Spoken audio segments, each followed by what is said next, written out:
अगर वो उस पर खुश रहते जो अल्लाह और उसके रसूल ने उनको दिया था,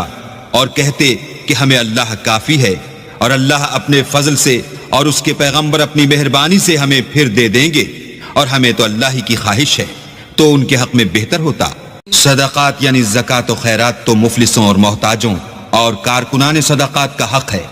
और उन लोगों का जिनकी तालीफ क़ुलूब मंजूर है, और गुलामों के आज़ाद कराने में और कर्जादारों के कर्ज अदा करने में और अल्लाह की राह में और मुसाफिरों की मदद में भी ये माल खर्च करना चाहिए।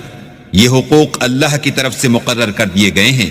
और अल्लाह जानने वाला और हिकमत वाला है। और उनमें बाज ऐसे हैं जो पैगंबर को ईजा देते हैं और कहते हैं कि ये शख्स निरा कान है। इनसे कह दो कि वो कान ही तो है तुम्हारी भलाई के लिए। वो अल्लाह का और मोमिनों की बात का यकीन रखता है, और जो लोग तुम में ईमान लाए हैं उनके लिए रहमत है, और जो लोग रसूल खुदा को रंज पहुंचाते हैं उनके लिए अजाब अलीम तैयार